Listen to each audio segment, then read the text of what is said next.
시청자 여러분 안녕하십니까? 채널K 뉴스입니다. 어제 열린 3차 대선 후보 토론회 역시 힐러리 클린턴 민주당 후보가 승리한 것으로 나타났습니다.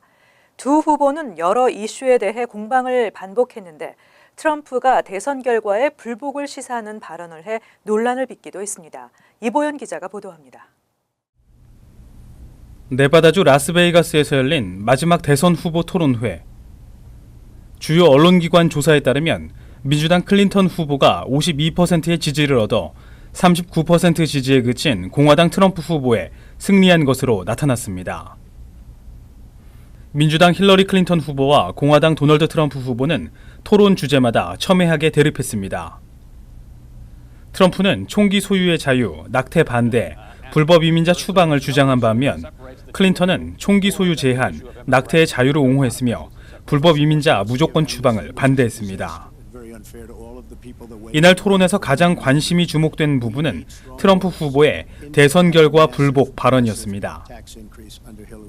트럼프는 대선 결과를 수용하겠느냐는 질문에 선거 결과가 나오면 답하겠다는 말로 답변을 피했는데 이에 대해 클린턴이 트럼프가 선거 조작설을 제기하는 것은 미국 민주주의를 부정하는 것이라고 강하게 지적하기도 했습니다. I will look at it at the time. I'm not looking at anything now. I'll look at it at the time. It's so dishonest, and they've poisoned the minds of the voters. But unfortunately for them, I think the voters are seeing through it. I think they're going to see through it. We'll find out on November 8th, but I think they're going to see through it. This is how Donald thinks. And it's funny, but it's also really troubling. Okay. You know, that is not the way our democracy works. We've been around for 240 years. We've had free and fair elections. We've accepted the outcomes. A situation. 한편 사상 최악의 토론이었다고 평가받은 2차 토론보단 인신공격이나 비방이 다소 줄어들었지만 서로에 대한 네거티브 전략도 여전했습니다. 트럼프 후보는 클린턴 후보의 개인 이메일 사용 문제를 걸고 넘어졌고 클린턴은 트럼프 후보가 자신의 잘못에 대해 사과도 하지 않고 성추행 여성들을 비하했다며 대통령 자격이 없음을 꼬집기도 했습니다. 채널K 뉴스 이보현입니다. 뉴욕 일원의 정치인들이 정치 스캔들과 비리 의혹을 받고 있습니다. 크리스 크리스티 뉴저지 주지사는 브리지게이트 연루설로 법정에 설 예정이며 대가성 부패 혐의로 연방법원에 출두했던 에드 만가노 나수카운티장은 체포됐습니다. 보도에 이보연 기자입니다. 뉴욕 뉴저지 정치인들의 비리와 정치 스캔들 연루설이 잇따라 터져나오고 있습니다. 우선 크리스 크리스티 주지사의 브리지 스캔들 연루설이 다시 불거졌습니다. 뉴저지 포드리 시장에게 정치적 보복을 가하기 위해 조지 워싱턴 브리지 진입로를 나흘간 폐쇄한 이른바 브리지 스캔들에 대해 크리스 크리스티 뉴저지 주지사가 알면서도 방관했다는 내용입니다. 지난 13일 주지방법원이 티넥 주민이 제기한 주지사의 공권력 남용에 대한 형사 고발을 승인하고 소환장을 발부했는데 크리스티 주지사가 오는 23일 법원에 출두하기로 결정한 겁니다. 현재 크리스티 주지사는 혐의를 완강히 부인하고 있지만 공권력 남용이 입증된다면 최고 10년형에 처해집니다. 한편 에드 만가노 나소 카운티장에 대한 비리 의혹 역시 터져나왔습니다. 어제 MBC 뉴스가 만가노 카운티장의 연방 법원 출두를 보도했는데 오늘 만가노 카운티장이 비리 혐의로 기소됐습니다. 만가노 카운티장은 지난해 체포된 오이스터베이의 대형 식당 업주인 헤런드라 싱으로부터 비즈니스 계약을 도와주는 대가로 무료 휴가를 받은 혐의를 받고 있었고 아내인 린다 만가노는 허위 고용과 노동의 대가로 $45만 이상의 임금을 지급받은 혐의를 적용받았습니다. 만가노 카운티장은 현재 재판방해, 공무상 금융사기, 직무상 부당이득 등 3가지 혐의를 받고 있는데 각각의 혐의가 최고 20년형까지 선고받을 수 있는 무거운 죄목입니다. 채널K 뉴스 이보현입니다. 뉴저지주 팰리세이드 파크의 17층 아파트 건설 계획에 대한 공청회가 열렸습니다. 한인 등 인근 지역 주민들은 교통 혼잡과 홍수 위협 등의 문제로 반대하고 있습니다. 지난 17일 타운 조닝 보도에서 팰리세이드 파크 이스트 에셀 블러바드와 14스트리트 인근 부지에 들어설 고층 아파트에 대한 공청회가 열렸습니다. 이곳에 17층 높이의 154유닛과 180대의 주차 공간을 마련할 예정입니다. 하지만 해당 부지는 8층 높이의 건물까지만 지을 수 있어 개발이 성사되려면 조닝보드의 고도 제한 유예 승인이 필요합니다. 지역 주민들은 교통 혼잡과 홍수 위협 등의 문제를 들며 반대하고 있습니다. 특히 해당 개발 부지가 롱스워프란 이름의 습지 지역이라는 것이 문제가 되고 있습니다. 습지에 대규모 아파트 건물이 들어설 경우 폭우 때마다 홍수가 발생할 수 있다는 것이 인근 주민들의 우려입니다. 이날 공청회에 참석한 개발사 측 엔지니어는 새 아파트는 습지 지역 바로 위에 세워지지 않고 습지대와 아파트 사이에 약 50피트 정도의 완충지대를 마련할 것이라고 설명했습니다. 그러나 해당 지역 캐리지하우스 주민들은 새 아파트와 자신들이 현재 살고 있는 건물이 너무 가까워 폭우 때에 홍수 피해를 입을 수 있다고 주장했습니다. 해당 개발안 심의는 수개월 동안 이루어질 것으로 보여 고층 아파트 건립을 둘러싼 논란은 계속될 전망입니다. 그동안 문제업소 폐쇄 조례에 따라 부당하게 범죄 발생 업소로 간주돼 불이익을 당하는 업소가 있었는데요. 비합리적인 규정을 완화하는 개정안이 추진됩니다. 데일리 뉴스는 19일 멜리사 마크 비베리토 시의회 의장이 문제업소 폐쇄 조례의 개정안을 추진하고 있다고 보도했습니다. 문제업소 폐쇄 조례에 따르면 업주가 특정 범죄에 개입하거나 가담하지 않았음에도 불구하고 해당 업소에서 범죄가 일어났다는 이유만으로 범죄 발생 위험 장소로 몰려 폐쇄할 수 있습니다. 또 문을 닫지 않아도 경찰의 지속적인 감시와 수사 행위에 무조건적으로 협조해야 하고 범죄가 또다시 발생할 경우 항소 절차 없이 벌금과 함께 폐쇄 조치됩니다. 최근 이 조례로 억울한 피해를 입은 한인 세탁소 업주와 타민족 주민 등 3명이 시 정부를 상대로 연방법원에 소송을 제기한 상태입니다. 원고들은 금전적 배상보다 부당한 조례 규정 적용으로 침해받은 헌법상 권리 회복을 희망하고 있습니다. 개정안은 이러한 비합리적인 규정을 완화하거나 까다로운 제한 조건을 달아 사실상 조례 집행을 어렵게 하고 있습니다. 우선 업소를 폐쇄시키려면 반드시 심의를 거치도록 했습니다. 마약 거래의 경우 경찰관이 직접 거래 현장을 최소한 한 차례 목격해야 한다는 조건을 달았습니다. 성인의 절반은 시민 얼굴 인식에 사용되는 데이터베이스에 정보가 등록돼 있는 것으로 밝혀졌습니다. 그런데 상당수가 법을 준수하는 평범한 시민인 것으로 나타났습니다. 법 집행기관이 검색하고 추적할 수 있는 얼굴 인식 데이터베이스에 성인 1억 1,700만 명 이상의 사진이 등록된 것으로 조지타운대 개인정보기술센터가 최근 보고서를 인용해 발표했습니다. 연방수사국 등은 범죄 수사 과정에서 지문과 DNA 등 데이터베이스를 구축해 왔습니다. 하지만 이 얼굴 인식 데이터베이스에 사진이 등록된 사람의 상당수는 법을 준수하는 평범한 시민으로 나타났습니다. 16개 주는 법 집행기관이 영장 없이도 의심스러운 인물에 대해 데이터베이스에 등록된 운전면허증이나 여권 등 신분증 사진과 대조할 수 있도록 허용하고 있습니다. 경찰 등록 사진이 아닌 신분증 사진이 데이터베이스에 포함된 것은 법을 위반한 적이 없는 사람도 쉽게 감시할 수 있다는 의미입니다. 또 경찰서에서도 길을 걷는 보행자 얼굴을 감시 카메라로 스캔할 수 있습니다.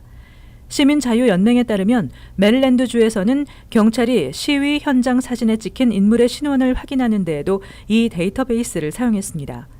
보고서는 이러한 얼굴 인식 기술 사용이 흑인에게 더 많은 영향을 미치고 있다고 우려했습니다. 미국에서 유통된 갤럭시 노트 7 전량에 대해 2차 리콜을 진행 중인 삼성전자가 첫 집단 소송을 당했습니다. 리콜이 진행 중이어서 기기를 사용할 수 없음에도 사용료를 청구했다는 주장입니다.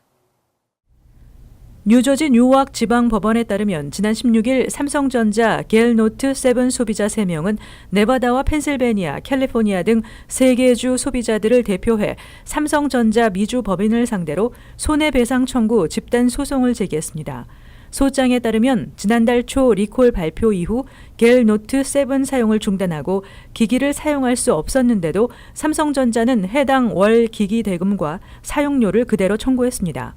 교환 제품을 보급할 때까지 사용료 등을 계속 내라고 요구하면서 소비자들을 부당하게 대우했다는 주장입니다. 하지만 삼성전자는 진행 중인 소송에 대해 코멘트할 수 없다고 답변했습니다. 삼성전자는 지난주 발화 문제로 출시 2개월 만에 갤노트 7을 단종했고 이에 앞서 지난달 초 거듭된 발화 문제로 갤노트 7,250만 대에 대해 글로벌 리콜을 선언했습니다. 미 소비자제품안전위원회는 지난달 16일 갤노트 7에 대한 공식 리콜 명령을 내렸지만 얼마 안 돼 교환 제품에서도 발화 사례가 보고되자 지난 13일부터는 미국에서 유통된 삼성전자 갤노트 7 전량에 대해 2차 리콜을 진행 중입니다. 옛 기기 100만 대뿐 아니라 교환용으로 공급된 90만 대까지 리콜 대상을 확장했습니다. 앞으로 항공 수화물 처리가 지연되면 수수료를 돌려받게 될 전망입니다. 그동안은 수화물 분실 때에만 승객들이 수수료를 돌려받을 수 있었습니다. 버락 오바마 행정부가 최근 추진하고 있는 소비자 보고 강화안에 따르면 항공 수화물 처리가 심각하게 지연되는 경우 항공사는 탑승객에게 수수료를 반환하도록 했습니다. 연방정부는 이 같은 규정을 연방관보에 게재한 뒤 30일 후부터 이를 시행할 예정입니다. 현행 연방교통부의 규정상 항공기 탑승객이 붙인 수화물이 분실됐을 경우에만 항공사가 승객에게 수수료를 돌려주도록 돼 있는데 이를 항공기 도착 후 수화물 처리가 심각하게 지연돼 승객들이 짐을 늦게 받게 될 경우도 확대한다는 것입니다. 현재 미국 항공사들은 붙이는 짐 한 개당 $25나 그 이상을 부과하는 곳이 많습니다. 그러나 어느 정도가 심각한 지연인지 그 기준은 아직 구체적으로 정해지지 않은 것으로 전해졌습니다. 연방정부는 또 이와 함께 내년부터는 항공기의 정시 도착 관련 데이터와 승객들의 수화물 관련 데이터 등을 항공사들이 정부에 보고하도록 하는 조항도 도입할 예정인 것으로 전해졌습니다. 뉴욕시에서 고령의 싱글 노숙자가 크게 증가하고 있습니다. 렌트 상승에 따른 퇴거 그리고 가정폭력으로 인한 노숙자가 많았는데요. 그러나 이들을 수용할 쉘터가 부족해 대책 마련이 시급한 실정입니다. 소셜서비스국의 스티븐 뱅크스 국장은 19일 뉴욕시립대 언론대학원 주최로 열린 소수계 미디어 간담회에서 뉴욕시 노숙자 인구 고령화가 급속히 진행되고 있다고 강조했습니다. 현재 뉴욕시 노숙자 인구는 20년 전보다 115%나 증가한 것으로 나타났습니다. 렌트 상승과 악덕 집주인의 횡포로 인한 퇴거, 그리고 가정폭력이 주요 원인으로 분석됐습니다. 특히 정신질환을 앓고 있는 시니어, 노숙자 규모는 상당한 것으로 알려졌습니다. 하지만 시정부는 이들을 모두 수용할 쉘터가 현재로서는 턱없이 부족한 실정이라 대책 마련에 고심하고 있습니다. 뱅크스 국장은 최근 뉴욕시에서는 저소득층 세입자에게 무료로 변호사를 제공해주는 방안을 추진 중이라고 밝혔습니다. 시정부는 또 가정폭력 피해자도 주정부의 가족 퇴거 방지 보조금 프로그램 대상에 포함시켜 렌트 지원을 받을 수 있도록 하는 방안을 추진 중입니다. 이외 시정부는 많은 이민자들이 시민권이 아닌 영주권을 소지하고 있어 혜택을 받지 못하고 있는 점을 지적하고 다양한 소셜 서비스 혜택을 받으려면 영주권보다는 시민권 취득을 권장한다고 밝혔습니다. 이어서 LA 지역 한인사회 소식입니다. 오렌지 카운티 지역에서 웨스트나일 바이러스의 첫 사망자가 발생해 보건당국에 비상이 걸렸습니다. 오렌지 카운티 보건국은 오늘 라하브라에 거주하는 60대 여성이 웨스트나일 바이러스에 감염돼 숨졌다고 공식 발표했습니다. 올해 들어 오렌지 카운티 지역에서 웨스트나일 바이러스 감염으로 사망한 사례는 이번이 처음입니다. 이와 관련해 제임스 고메즈 라하브라 시장은 주민들에게 주택 주변의 물 웅덩이를 없애고 집안의 방충망을 다시 한번 정비하는 등 바이러스를 옮기는 모기의 유입을 사전에 차단해야 한다고 강조했습니다. 한편 보건당국의 조사에 따르면 올해 오렌지 카운티 지역에서 총 33건의 웨스트나일 바이러스 감염 사례가 보고됐으며 이 가운데 28명의 환자들이 입원 치료를 받은 것으로 나타났습니다. 북가주 샌프란시스코의 고등학교에서 총격 사건이 발생해 학생 4명이 다쳤습니다. 샌프란시스코 경찰은 어제 오후 샌프란시스코 준 조던 고등학교의 주차장에서 한 무리의 일행이 총격을 가해 현장에 있던 여학생 1명과 남학생 3명이 다쳤다고 밝혔습니다. 목격자에 따르면 총격을 가한 용의자는 4명이었으며 모두 검은색 후드티와 청바지를 입은 상태로 범행을 저지른 뒤 현장에서 도주한 것으로 알려졌습니다. 특히 현장에서 상체에 총격을 받은 여학생은 병원으로 후송됐지만 현재 중퇴인 것으로 알려졌으며 남학생 3명은 생명에 지장이 없는 것으로 전해졌습니다. 경찰은 현재 용의자들이 총격을 받은 여학생을 타겟으로 이번 범행을 계획한 것으로 보고 수사를 진행하고 있습니다. 계속해서 월드리포트입니다. 지카 바이러스가 유행한 브라질에서는 지난해에만 2천여 명의 신생아가 소두증에 걸려 태어났습니다. 아기는 물론 가족들의 고통이 큰데요. 헌신적인 사랑으로 고통을 극복해 나가는 이들의 삶을 들여다봤습니다. 가족과 친지들이 모두 모여 이제 돌을 맞은 아기의 생일을 축하합니다. 엄마 품에 안겨 촛불을 끄는 호세가 오늘의 주인공. 그런데 다른 아기들과는 다르게 유난히 머리가 작습니다. 몸무게도 6kg이 안 돼 또래 아기들의 절반에 불과합니다. 임신 중이던 엄마가 지카 바이러스에 감염되는 바람에 소두증에 걸려 태어난 겁니다. Então, perto de 1 ano, a mãe começa a entender que aquele bebezinho já não é mais bebezinho e que as coisas que ele não conseguiam fazer, ele não consegue ainda mesmo perto de 1 ano. E aí já começa a entender um pouquinho. 호세는 시력과 청력도 좋지 않고 음식물조차 제대로 삼키지 못해 코에 연결된 튜브로 영양분을 공급받습니다. 이 모든 고통을 자기 탓으로 여기는 엄마는 헌신적으로 호세를 돌보고 있습니다. Eu aprendi com ele, né? Eu aprendi com ele. Eles ensinam a gente a viver, a aprender as coisas. 운동신경을 키우기 위해 수중 치료를 받고 있는 아서 역시 소두증에 걸려 태어났습니다. 간질약을 먹어도 매일 발작 증세를 보일 만큼 상태가 심각하고 음식물도 튜브가 없으면 삼킬 수 없습니다. E a vontade de toda mãe é ver seu filho comendo pela boca e comendo bem, sem risco, não é isso? Porque se ele come pela boca agora...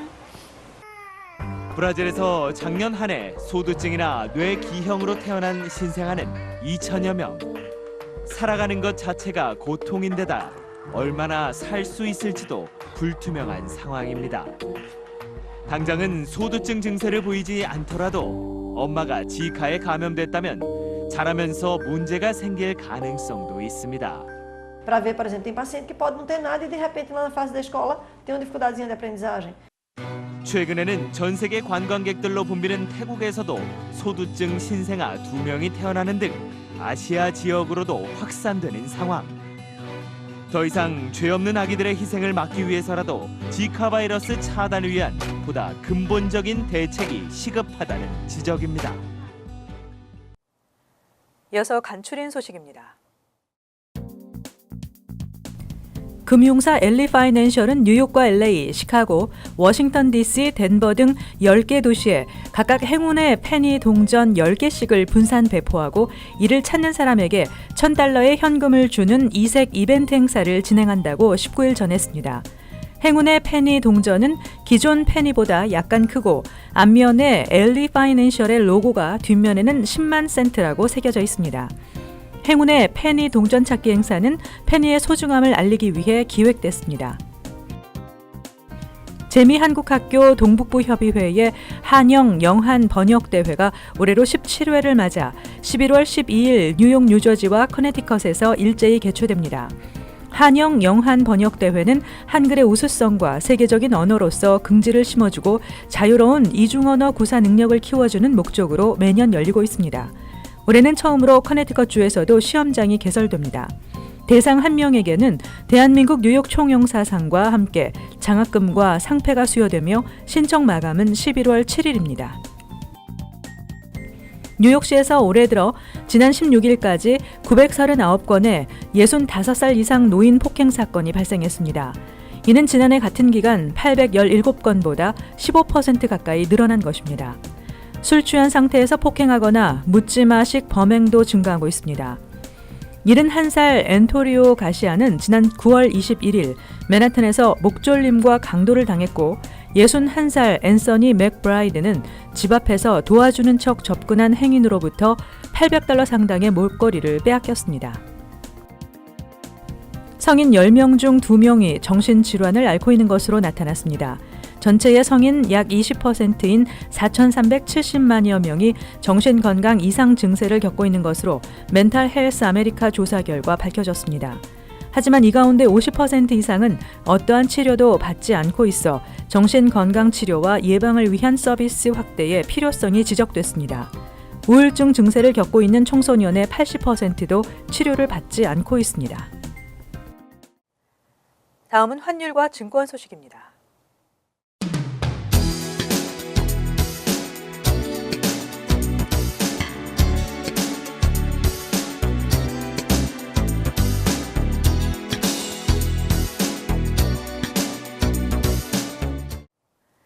이어서 날씨입니다. 금요일은 대체로 흐린 가운데 한두 차례 소나기가 예상됩니다. 낮 최고 기온은 74도, 섭씨 23도, 밤 최저 기온은 48도, 섭씨 9도 예상됩니다. 토요일은 흐리고 바람이 불면서 비가 내리겠습니다. 일요일은 아주 맑고 화창하겠지만 쌀쌀한 날씨 예상됩니다. 월요일은 지역에 따라 흐린 곳도 있겠고 대체로 맑겠습니다. 항상 여러분과 함께하는 채널 K 뉴스 여기서 마칩니다. 시청해주신 여러분 고맙습니다.